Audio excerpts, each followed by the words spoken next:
Yes, we did it. Hello. I just did a tech thing that you taught me. Did you pin the comment? I pinned the comment. This is a play date with @Fuego and @Lore Martinez, face painting and talking all things childhood joy, more, and creativity. Ay, amo que So tu welcome. mamá está aquí. Hola, tía. Hola, madre. Welcome, everybody. We are having some fun talking about creativity and painting our faces. Well, I want to start off with sharing how we came to be friends. We were both from Monterrey, Mexico, and we were both theater geeks. Oh, sorry. Oh, hold on. Okay. You have fallen. There you are. So this is what I remember. I was obsessed with theater in a non-theater school, and so I would catch every musical. Oh, by the way, we're gonna be face painting as we talk. There's no rules. Just put makeup on your face and see what happens. Should we talk about the makeup first, or should we talk about our history first? Do you have a plan for the makeup? Yes. Okay, talk about the makeup. Okay, so we are talking about our childhood, of our creativity, how we got here, but we're also painting our faces. Hi, Bernie. In a way that I obviously do makeup like basically for a living, and I have to paint my face to do my job. And sometimes painting my face feels like a chore, or sometimes it feels like I have to rush it so that I can go do my job. And I just wanted today to bring back that like childhood playful side of painting my face. So it's in the way that I used to do it before I started performing for a living. I used to just paint my face and have some fun. So that's what I'm gonna do. No rules, no plan. Oh, so you don't have a plan. I have a plan. What is your plan for your face while we chat? I am obsessed with butterflies lately. They keep popping up, and I love the face paint of butterflies. So we're gonna try it. It's like a kid's birthday party. Yeah, kid's birthday party, but also like hopefully it's pretty. Okay, and so today we're using these palettes. Do you want to show the audience? Well, mine are brand new, so they look really pretty. And mine are very old. Yay! This is what happens. It's literally the same palette. Wow. It's the Maron Makeup Aqua Color, which I do all my makeup with, but today we're going to use it in a more playful way. So, okay, my inspiration for my look is this kind of like colorful, swirly makeup that I did. Before I even started drag, I was painting my face. It's based on this look that I did in my book here. Ooh! So in my book, which everyone should obviously go to ddfuego.com and purchase. We're gonna talk all about that book, don't you worry. This is the inspiration for my look today. Not gluing down eyebrows, not gluing down anything, just having some fun with paint. Por favor. So this is not like makeup strong thing, but it will be because we're kind of good. Anyway, this is how I met Danny. I was obsessed with musical theater, and I would catch every single musical in town, including school musicals, because that's basically all there was. And I went to see Joseph and the amazing Technicolor Dreamcoat to the American School Foundation, así se llama, of Monterrey. Y Daniel came out to do One More Angel in Heaven in a country accent, and you were so full of joy and vitality, and you took the stage, and I became a fan, like full fan. And then through the ether, I was planning to audition for college, and Sebas, another theater friend, told me you had gotten into NYU early decision, so I Facebooked you to help me with my audition. At that point, since I'd already done one year of boarding school in theater training and a summer at NYU, I thought, you know what? I feel like I have a couple of pointers. You have pointers. Easy pointers that will help you get your audition together. It's so easy, but it's still things that I think help to know. Like if you show up to your musical theater song audition and you don't know who you're singing to, because one, you're gonna have a little bit of an issue. I mean, I had no theater training whatsoever, and I just loved that we rented. Well, we didn't rent. We like borrowed a studio, and oh wait, should I do both sides at the same time? Yeah, huh? Okay. Sorry. We I don't know. borrowed a I'm not gonna. Are you studio. gonna be symmetrical? We're gonna try. I mean, it I'm doesn't not. have to be. Ooh. We'll Okay, give you a let's. little more. We're I've gonna, decided I'm using the paint colors that I rarely get to use. So yeah. I'm gonna. That's what we're doing. Okay. Um. So anyway, we went to NYU together, and you are, I think, the one constant friend that always has a huge creative project in the horizon. Ah, it got my eye. And I think you've developed a career that really centers, like, bursts from your creative spirit, and that's why I'm so excited to talk to you today. Well, we're gonna start from the beginning, from Bebe Didi. Can you tell us a little bit about your favorite memories of Baby Daniel? Like favorite play date or party or vacation, whatever pops up when you think the joy from your childhood. I remember loving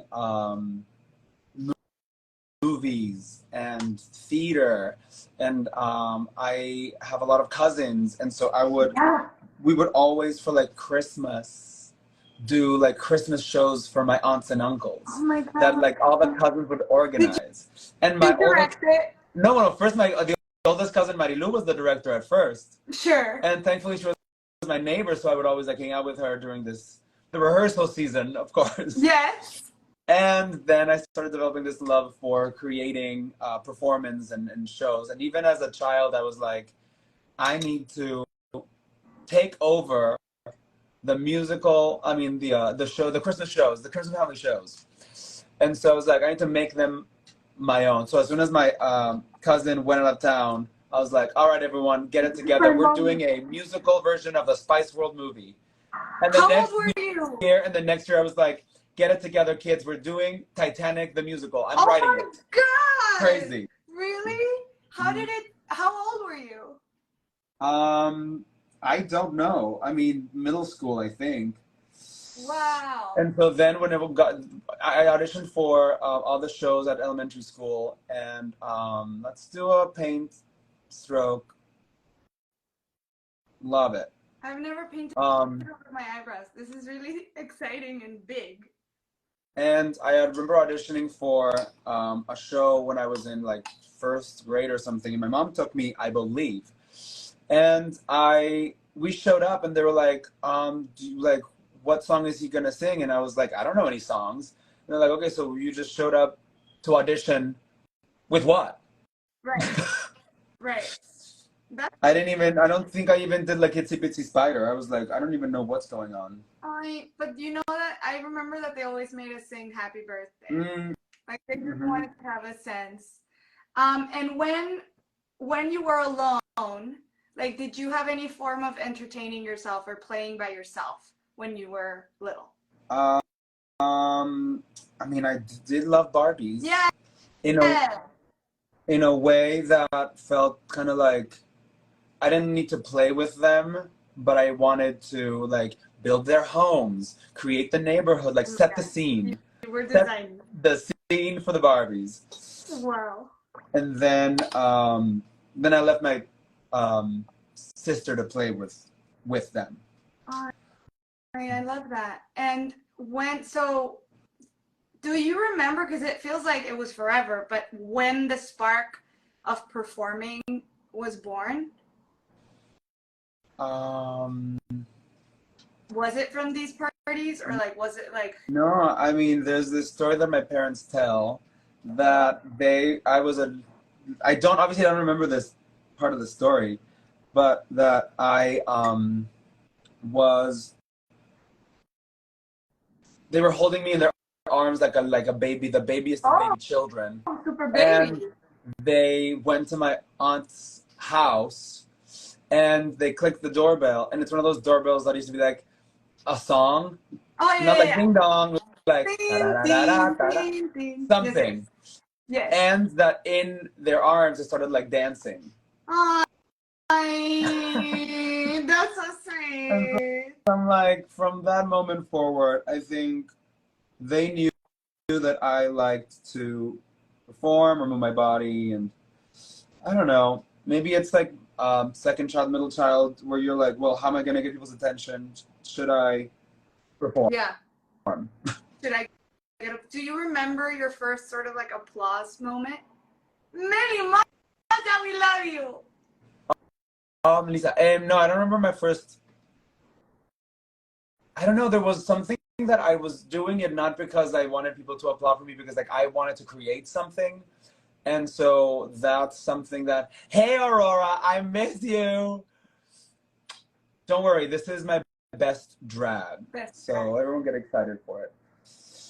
But it's that all. Like I went to this very good high school where we had really good theater, and a lot of people come out of that program, Melissa Barrera included, where we used to not only perform in shows that the faculty would direct, but also we were given freedom to design, direct, write our own shows, and that allowed me to develop skills that were very helpful later.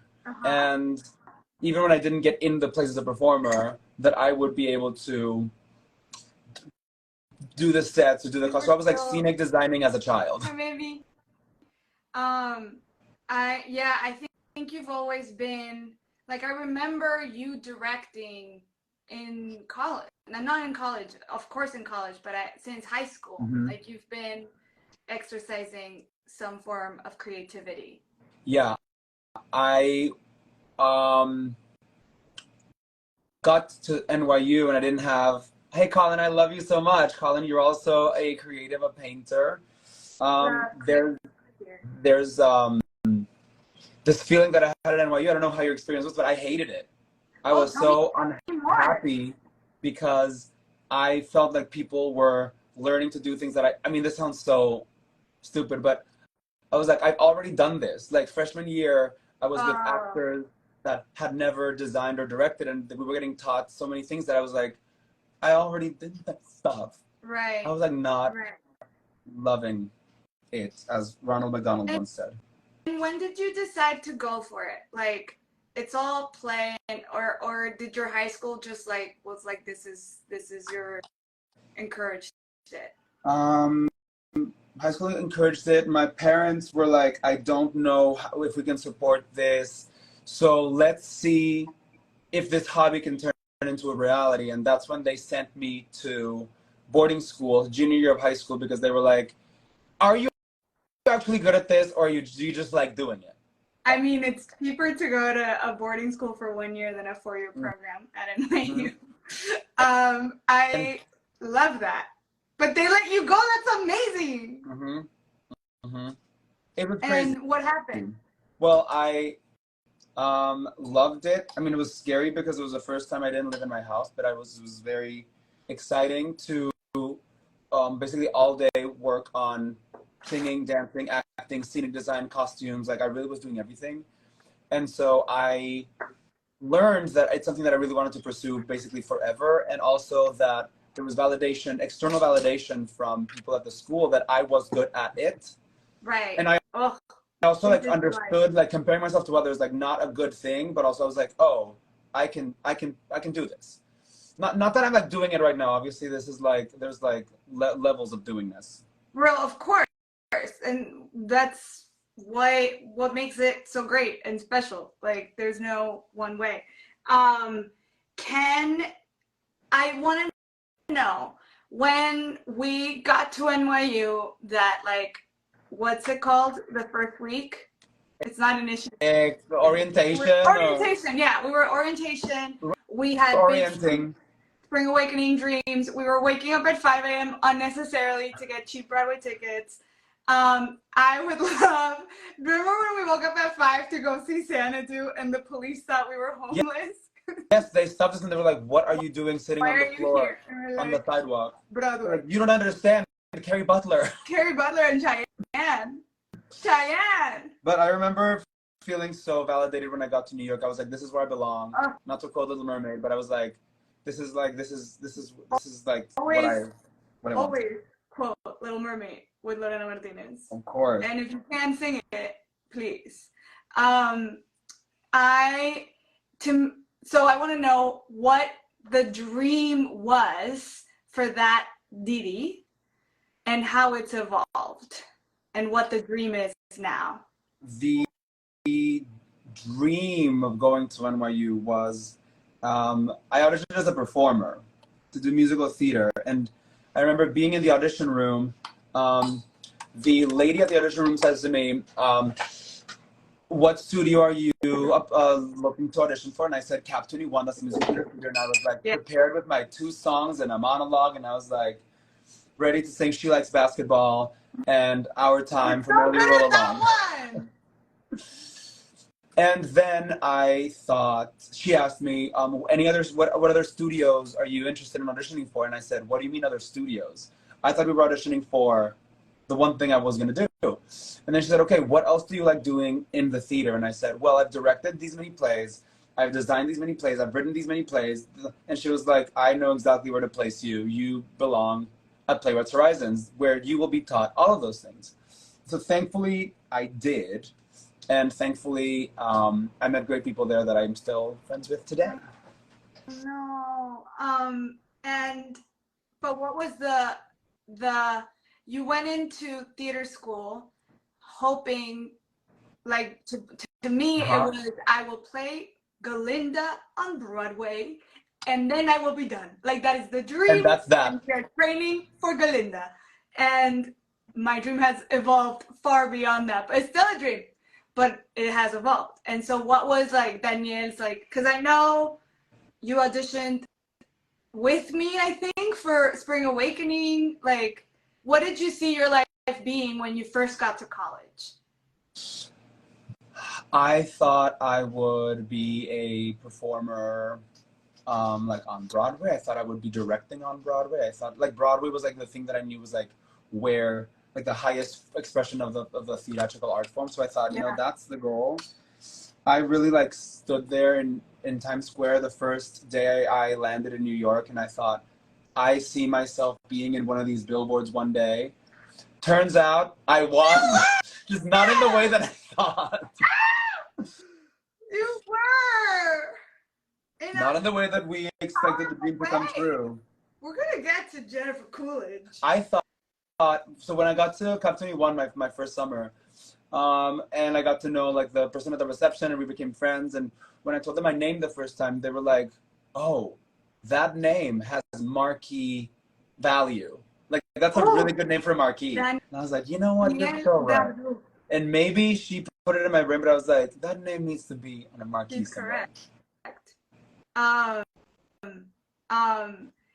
And then I would love to talk about how it's evolved. Like, what is the vision now? Because I feel like because you are a creative, I think I'm very creative. Like, I paint and I'm a that.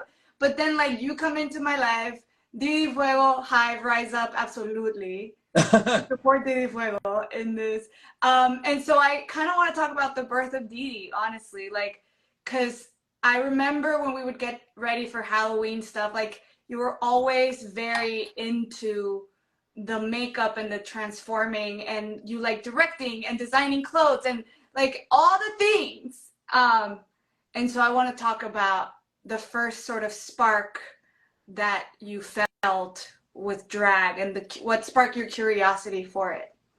I had graduated NYU at this point, and I was thinking, I wasn't getting hired as a performer anymore, so I was doing more scenic and costume design, and I was happy in that moment. But then after a couple of years of working without performing, I felt this.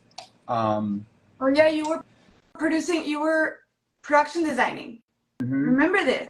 I was production designing for Billy on the Street. I was doing a bunch of theater shows, and I felt like a performer. Like, every time I don't know, I just felt like I was missing something. And so when I found that drag could combine my love for costume and scenery and direction and story and all that stuff, slay, I thought drag has all of those elements. And instead of giving them to someone else, you put them on yourself and you express your own self instead of the vision of another director. Right. And do you remember your first contact with drag? I remember my first contact with drag, yes. I remember when I was a child, growing up in Monterrey, looking at the entertainment section of the newspaper. There was always a section of like the movies, and you could check the movie times. This is we're aging ourselves with this. And then there's another section of the newspaper. Every Sunday. I know every day. It was every day. I remember this. I love that. Okay. And there was a section with like. They love the makeup. What? I don't know whose, but that's very nice. I bet it's you. You like my makeup? I'm very talented. Don't be fooled. So then in the newspaper, there was also a section for theater shows happening. And so I would see this small box that said something like Transvesti Show. Oh. Did you ever see this? No! And so it was like all these like Mexican pop stars, dead and alive, performing together. And I was like, what is this? Never thought that was trans people or drag queens or anything. And then I got to NYU, and the first, like during orientation week at Playwrights Horizons, one of the staff members performs in drag as a cabaret singer, Salty Brine, and she performs with Pepper Mills. I don't know. Anyway, I saw a drag performance like my first day at NYU. Oh my God! Really? Mm-hmm. And then maybe and then a couple of years later, I found RuPaul's Drag Race. And then I saw some performers that I was like, you are not just a man trying to be a woman. You are like an artist expressing yourselves through like this 360-degree art form. And that's when I was like, maybe that's what I should do, because it'll combine everything that I love. And what was the first action you took where you were like, I want to do it?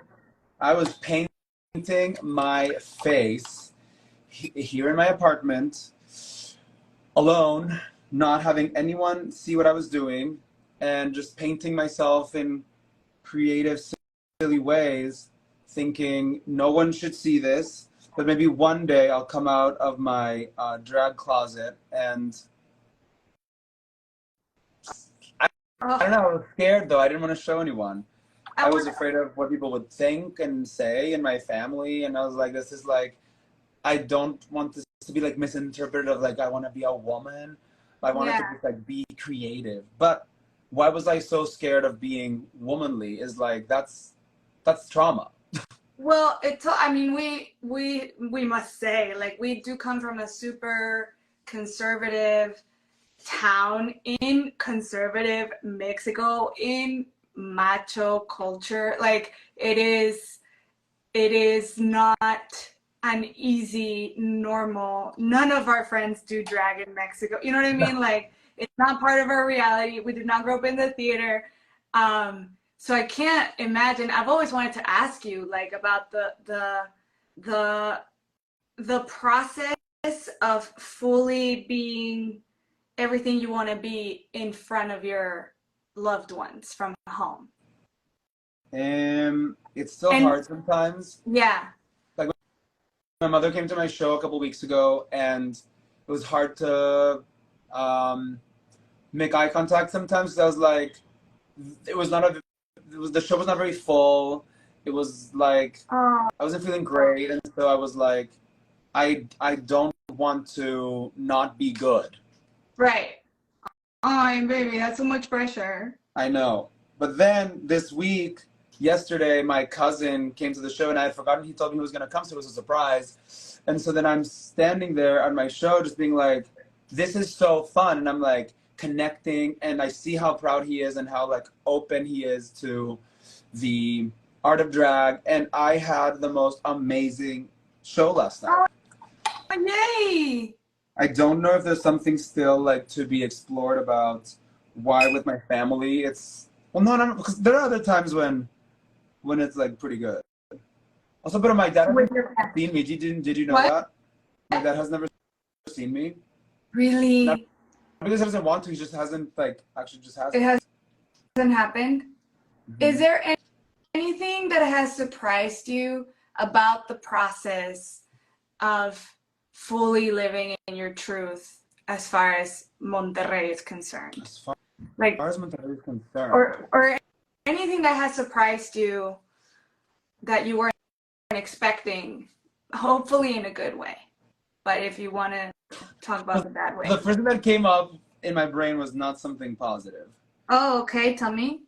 The first thing that I'm thinking about when you say that something that surprised me is that I shouldn't be surprised, but it is a business.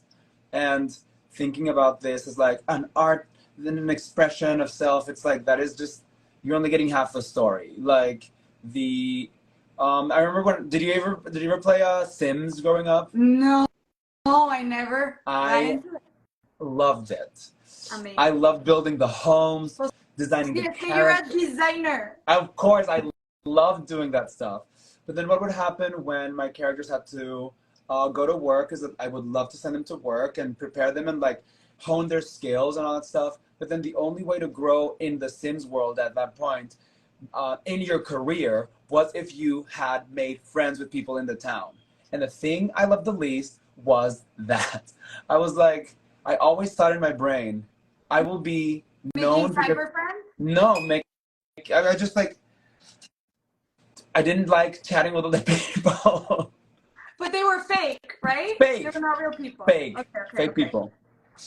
And it's like something that I think about to this day because I'm like, I always hoped and thought like I will be known because I will be seen, but that's not how it works. Like it's like work, it's work to get something. It's not just like your talent will speak for itself is a lie.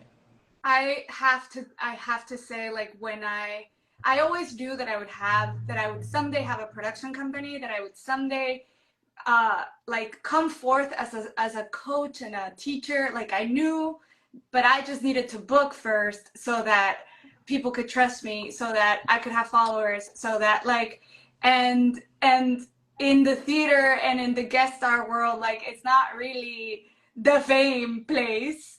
And so I think it's really brave, and I really admire this about you, that you stepped into the spotlight without art pop. Yes, you are.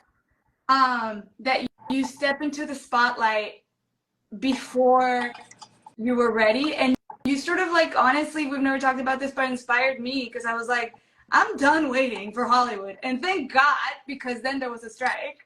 Um, but like, I'm done waiting, and I'm gonna go be who I am and put myself out there, and my people will find me, and create and do what I love. Oh, pues yes, Oh, it's pues that. yes. Pues yes, pero it's so hard. I just like there's some skills on Earth that I'm like, is it gonna be too late for me to learn them as I go along? Like, will I learn them in time? Like what? Like this, like prioritizing art making does not make for like an art career. It just means that you're like making art. It's just half of it. What's shocking is, like, half of it is selling, like, putting it out there and building visibility, and it's as time consuming as the creating of art. And like, no one tells you this, but I think there's a way to sort of, what I'm trying to do at least, is like master the putting it out there. As a, like, to me, this play date is something I thoroughly enjoy, is something I think helps people, but also I'm putting myself out there and reaching to my community, like, I think there's a way to creatively promote yourself in a way that doesn't feel icky all the time, even though it will. Yeah, I'm like I can't think like I don't get booked, like I'm not a part of a community when I'm not showing up in the community.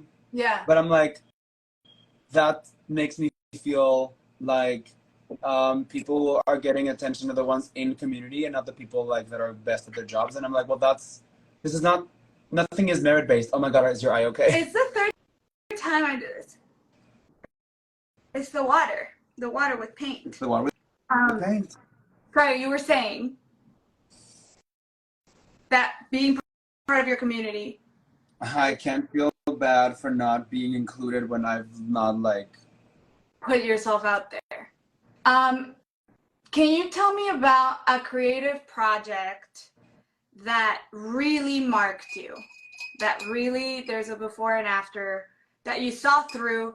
I also want to say, like, one of my core memories of growing up artist is producing and translating Spelling Bee with you.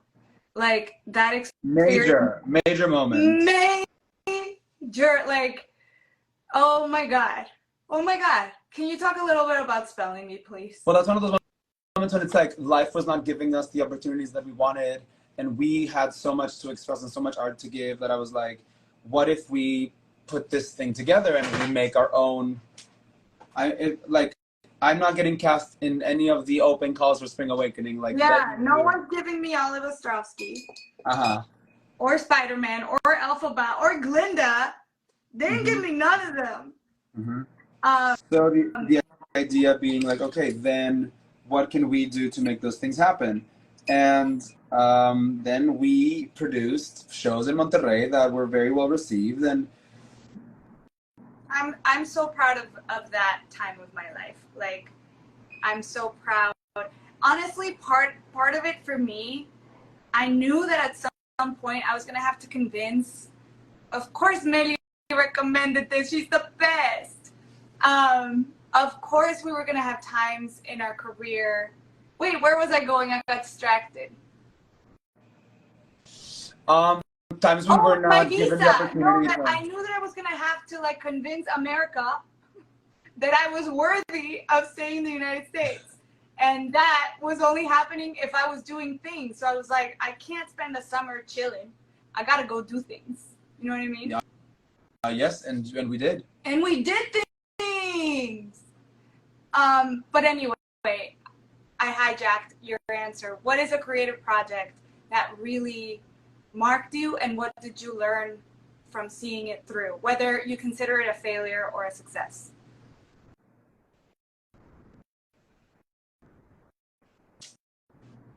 I don't know. I'm thinking about my book. Oh, tell me about your book. Felt very important to me. How did you decide, like, how did this come about, this idea? We're talking about a coloring book for children that you designed. Yes, I'm talking about Find Your Fuego, available now at ddfuego.com. I remember thinking, I love this art form. It really has given me an expression that I didn't know existed. And I thought, you know what? If I had maybe discovered that it was okay to be creative and that I was not, there's nothing wrong with being an artist, to be creative and finding yourself. And if I had found that freedom earlier, then maybe I could have found myself earlier and it would have been, I don't know, more fun sooner. I don't know. And I thought, like, all my friends are having kids now. How can I explain to them the kind of creativity that I do and that it is okay to be creative? And also, in a time when drag is so misunderstood and so vilified, how can I enlighten it in a way that does not seem like as horrible as people might think? Right. But then I'm like, so proud of it, but so what? What do you mean, so what? Like, the creation of it was so special. People's experience of it is so special, but then, like, now I'm just like a bookseller. Oh no! Like, what do you mean? The joy of sharing that art piece is kind of gone. It's gone. I needed back because I'm so proud of it. But now I'm just like making an ad to put it on Instagram so people buy my book, and it's like, how do I? I have a question. How could little Didi help with this? Like, what idea can he give you to share this book? Like, I think bringing his joy back to the book and what the book means to him. I was looking at it just now and I was like, why haven't I painted these pages in? You haven't? I haven't done the whole book. You haven't? I'm like, that's so basic. Of course I should. It's a joy. It's about fun.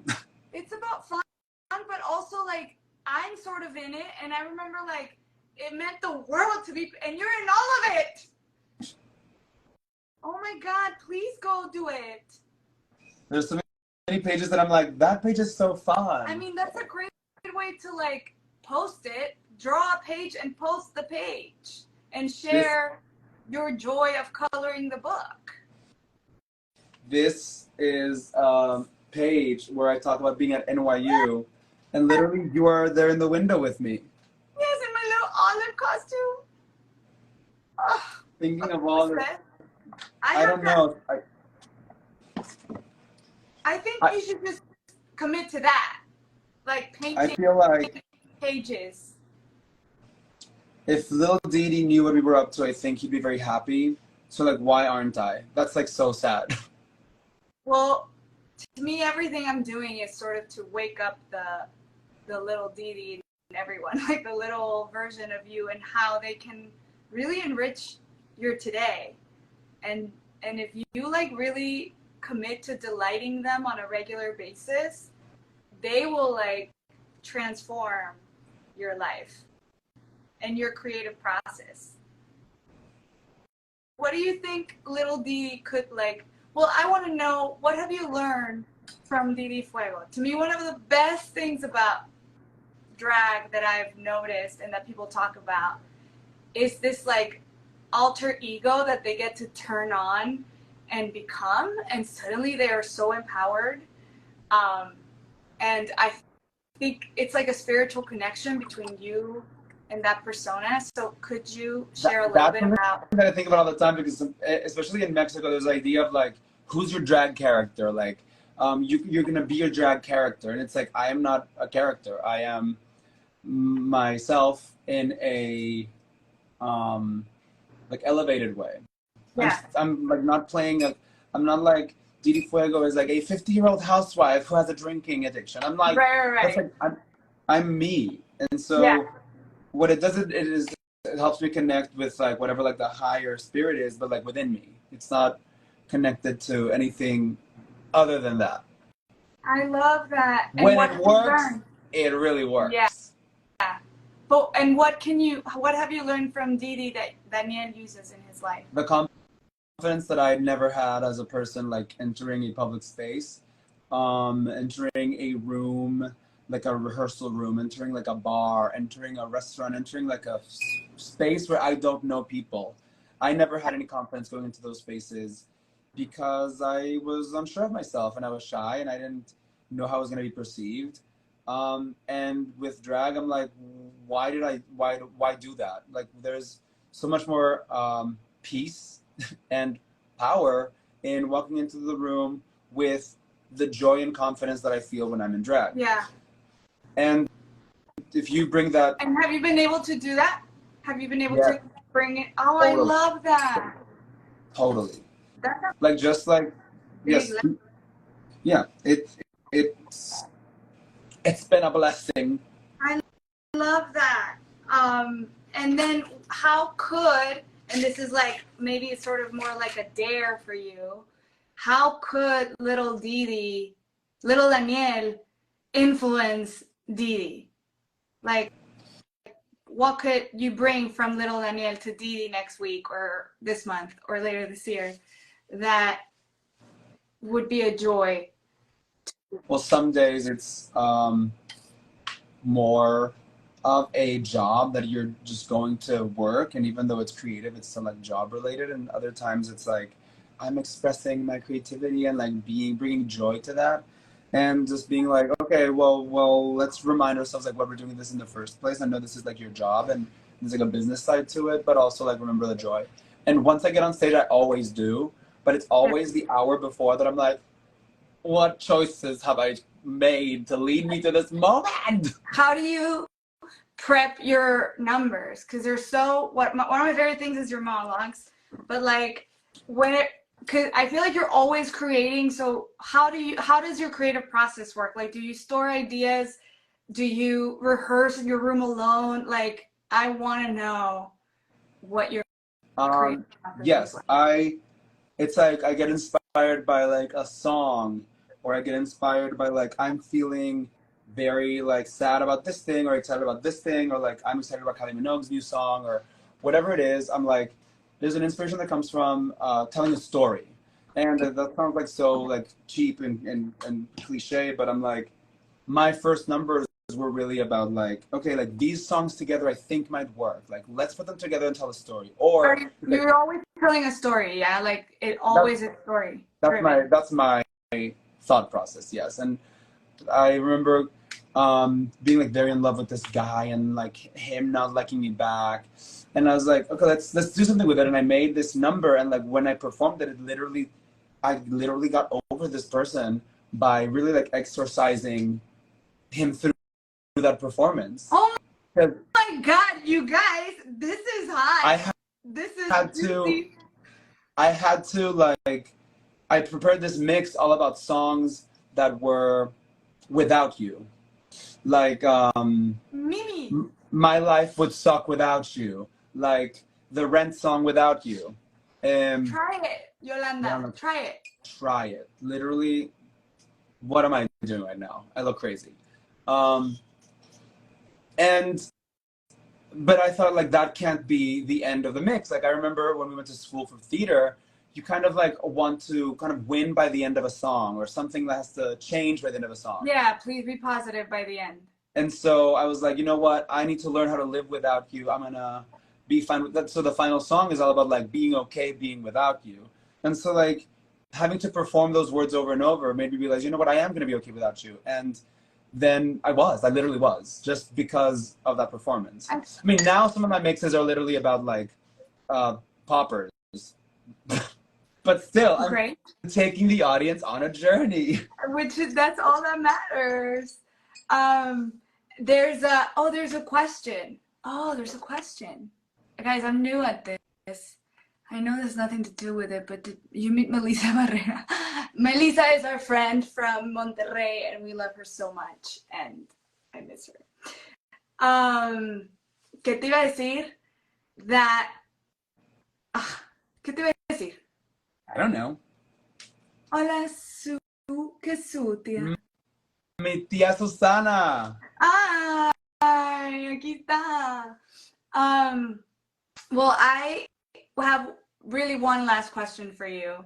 Already? Well, I'm trying to be good with time because I respect my guests.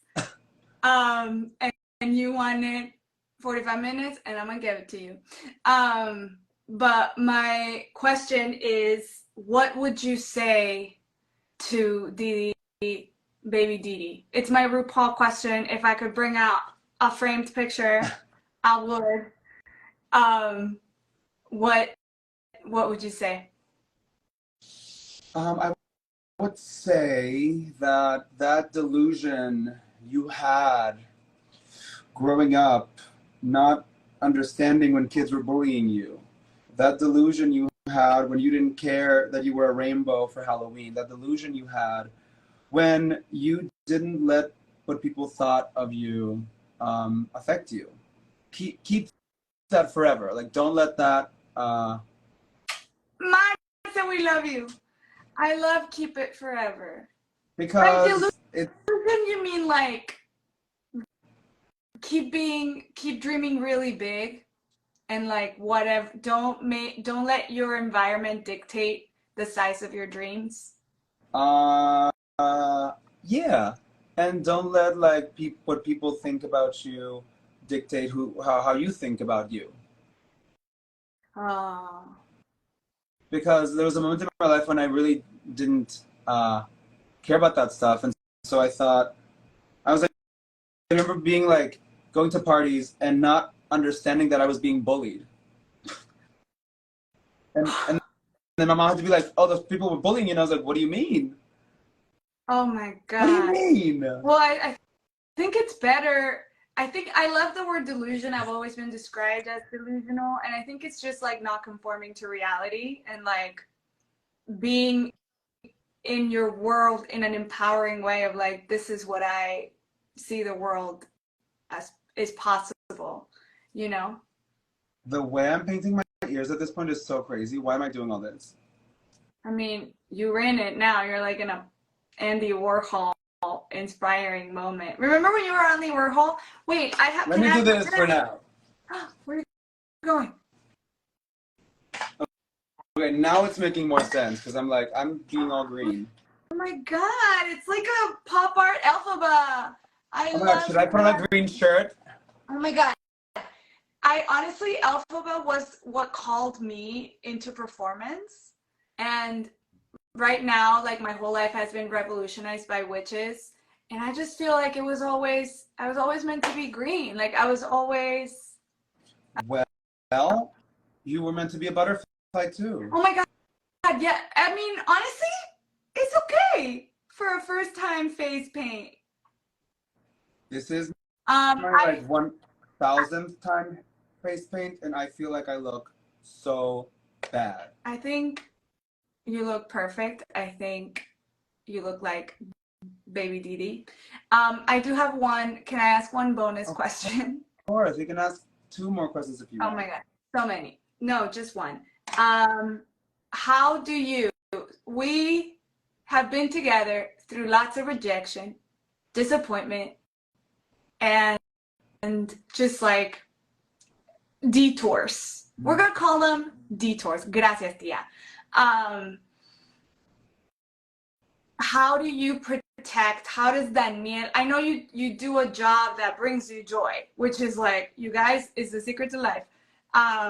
But how does Daniel protect? Any tools you've learned to protect your joy, to like come back, to process the dark, to process the envy, the like all those messy human emotions. I how do I do that? Do I do that? Do I do Could that? you do that? Or like, could you commit to doing that in some way with me right now? I have to remind myself of my the reason why I'm doing this to begin with. I have to What remember is the reason? um to connect with people, to tell stories, to take people on journeys, and um, bring people to think some stuff and feel some stuff that they weren't feeling before they showed up. And if that's because you laughed, that's because you laughed. If that's because you um, also had a boyfriend that broke up with you and you like cry along with me while I perform my number, that's also lovely. But Yeah. I'm thinking about the stories that I want to tell are important and focus on that. I mean, But that I also have doesn't to pay my rent. really answer how you protect your joy.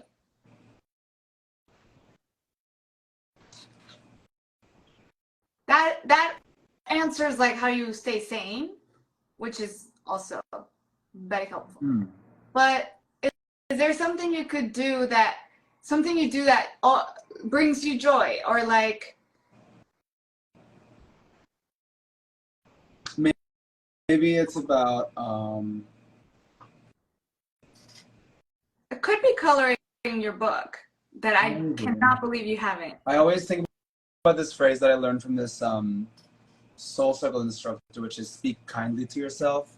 And I'm like, Mm-hmm. no one hates me as much as I hate myself. And so I'm like, why am I not speaking kindly to myself? Would I speak to my friends like this? And I wouldn't. And I'm like, okay, well, why am I speaking to myself like this? And like, maybe that's some, maybe like protect your, to protect my Be kind joy to yourself. by speaking kindly to myself. And I would also say because like you are a famously busy person and like chunks of time in the week to like really hug, you know, your inner child in one way or another, it can be really it can just make your whole week feel lighter, I think, and like things run smoother, in my opinion. Oh my god, you look amazing. Hold on, I want to do one thing before I finish off. Are you bringing your Andy Warhol? Famous! Okay, now that we're actually doing this like this, I don't know what I'm doing in my mouth. I mean, I had to do this. Oh my god! You should create content with this look. It'll shock. So stupid. But the whole point for me was just to do something that Not care about being perfect. Sorry, when was the last time you belted a Broadway song? every week in my house I'm like, especially if I didn't have 3 shows in one week. If I had just 1 show, I'm like vocally fine. If I have 3 shows, I wake up and I'm like, ugh. But sometimes that's when you can play the like Valjean. No, but when I'm on Voice, I haven't been like on Voice in a while, and I was like, ooh, like I was like on Voice the other day, and I was like, oh my god, it doesn't happen in years. It's magical. I used to be on Voice every day, and now I'm like never. Impossible. But there's moments, there's days where I'm like, excuse me, and we do full Legally Blonde, full. What's your favorite memory about college? Directing the show that you were in, the Chalk Circle. Caucasian Chalk Circle. Oh, I love it. Melly was in that. Mm-hmm. There was that one like prime time when we were all there together, and I think it was 2 years. Mm-hmm. Remember? And it was like picnics and Broadway and free concerts and Shakespeare in the Park, and like just obsessing over being in musicals and auditioning together. It was so, I remember that time with so much love. Very embarrassing time as well as far as auditions. Why? Why embarrassing? It was a dark time. Lore was figuring out who she was. Lore was like, excuse me, who am I? Where do I belong? That's part of college. Yeah. And also part of like the life journey. You're not like figuring yourself out and then you figured it out. Oh my god, you're doing an eye? That was just the background? That was just the background. Oh my god! Wait, now it's like a real look. We're no longer at a kid's party. Well, I thought, you know what? Let's start as Daniel and bring Didi Fuego into it. Hi, Didi. We love Didi. Well, I'm so grateful that you would go into all of this with me. I love you and admire you and think you're amazing. What are you leaving with what did you discover in this hour that you want to like remember and do? I feel like I don't give time to the inner child, because I'm always focusing on like running from like to do work. I mean, you have to like pay the rent and stuff, but I'm like, there's a part of me that also like, instead of spending 10 minutes on fucking Twitter, I'm like, I can just like paint a painting, do a page in my coloring book, like. Yeah. I've been substituting Candy Crush for my art journal. You're still playing Candy Crush, Lorena? Sí, I'm in like level 20,000. Like, it's crazy. Pero I'm no longer. Now I have my art journal and I grab my watercolors and I paint every day mostly. And it's become a really incredible part of my creative process that has unlocked, like I'm writing a script and doing a painting at the same time, and I feel like they feed each other. Right. In really cool ways. Pero little Lore right now is like in heaven. Like, right, but no, also like if I'm creating things for fun, then like creating for work, it's okay. Then you're just like, I'm going to work today, but also like I forget that I like creating for fun. And that's something that I haven't done in a while, and I think today reminded me that I should do that more.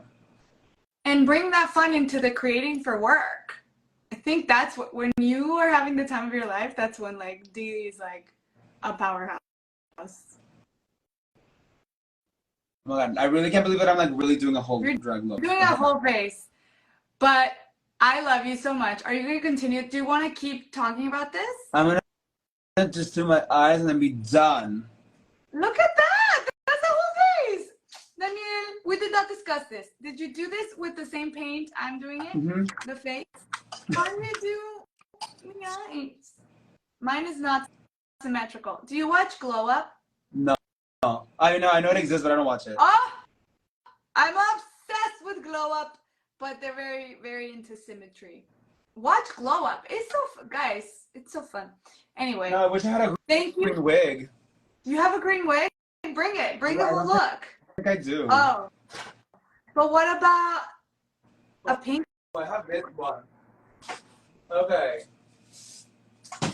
Getting ready. Colorful face. The reveal. Oh my god. Pop art alphabet. And Glinda, honestly. Ah! Is that a fish inspired wig? It's Or did I just offend the wig? I don't know, it just felt colorful. It is very colorful. It is so colorful. I love it. Danny, I love you. Where are you going now? Of course, I need a glove. Stop leaving. Okay. Thank you, India. Love you. I love you. Hi. Now the look is officially complete. We played along. We talked about art and... Let me see the glove. You got up for a glove. We got to see it. I'm still putting them on. They're so hard to put on.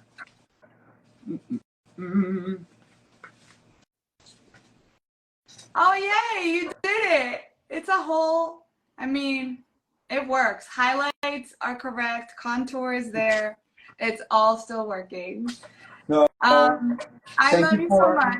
Thank you for your thoughtful questions. Of course. I love you. I love doing this. I will have another Playdate on Sunday with my coach, Liz Kimball. I love this space. Thank you for playing with me.